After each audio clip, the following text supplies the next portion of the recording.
Okay, let's look at continuity. Right, so here's the definition.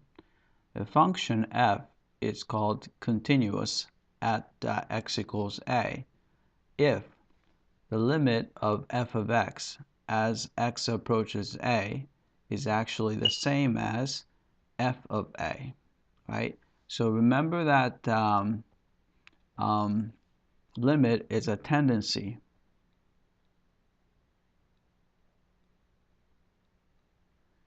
And this is the actual value, so actual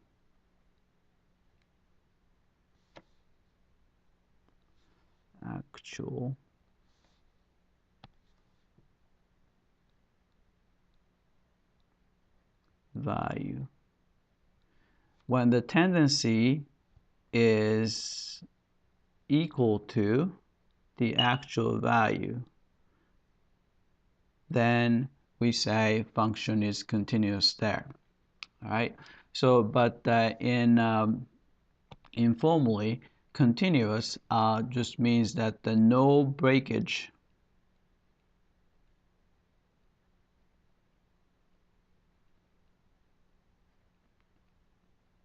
in the graph. All right. So that's what the continuous is. All right. Then you have to pay attention to this condition. There are actually three things we have to check. All right. First, the limit doesn't always exist. So limit has to exist. All right. So limit of f of x as x approaches a has to exist. And second, the function has to be defined at x equals a. And the last, right, number one, left hand side and the right hand side must have the same value. Right. Then if it's not continuous, we say f is discontinuous at a, x equals a. Right. And you can talk about continuity on an interval. So f is continuous on an open interval from a to b if f is continuous at each point on this interval. All right, so let's look at the example here. All right, so you have a graph of f of x. So here's the graph. All right, and let's talk about the continuity at x equals -1. Is f of x continuous at x equals -1? All right, so let's check. First thing, does limit of f of x as x approaches -1 exists? Right? Right. So in order to figure that out, let's consider one-sided limit at -1.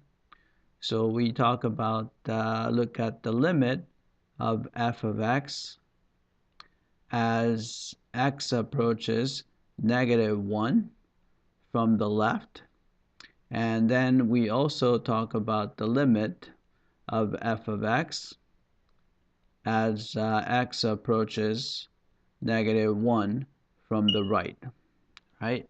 So we've done this kind of thing before, right? So left-hand limit, so you're approaching from the left to -1. So you can see that it's heading toward that point, and corresponding y coordinate of that point is 1.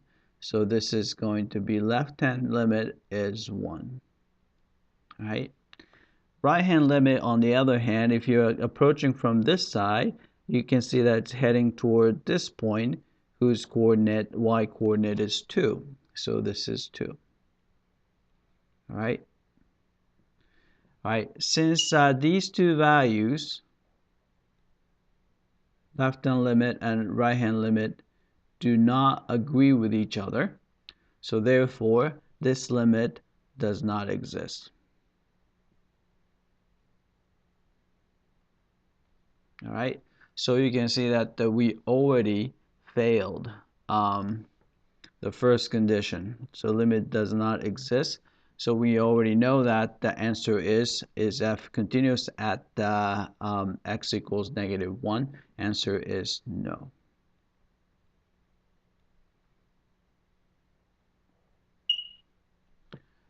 All right, and let's look at the next point, x equals 2. All right, let's see. All right, so let's look at the limit of f of x as x approaches 2. Right? All right, so this is 2. So you're approaching from the left, it's going to give you 3. And it's approaching from the right, it still gives you 3. So it's actually 3. So, all right, that's the limit. So it exists. So we know that. So that checks out. All right, how about the second condition? All right, what is f of 2? All right, f of 2 is go to 2 and look for the graph, and it's actually the dot is right there, so it's actually 0. All right, so f is defined at x equals to 2. All right, and the last check, they actually, maybe I'll put it here. All right, are these values the same? Then you can see that the 3 and 0 is not the same. So this is the third condition. All right, so it fails the third condition. All right, so therefore it's actually not continuous. So answer is no again. All right, so there are discontinuities at the -1 and at x equals 2. And there are here are two different kinds of discontinuity, right? When you have a gap like that, and you cannot fix this discontinuity by moving a point, then this kind of discontinuity is called the non-removable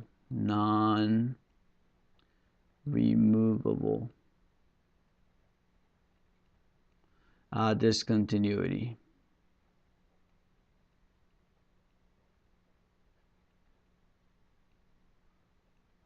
All right. On the other hand, if you have a discontinuity, like just missing a point, you can actually fix this discontinuity by moving this point, 1 point back in here. Then this kind of discontinuity is called, as you guessed, removable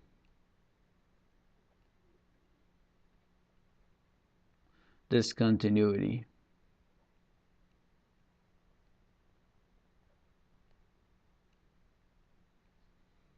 All right. So this is basically the definition of continuity. All right. So continuity just means that informally there's no breakage in the picture. You can see that there's a break there, there's a break there, so they're not continuous. All right. But the formal definition is limit of the function at that point is exactly the same as the actual function value at that point. All right. If that's the case, function is called continuous. All right. That's it. I hope that this was clear.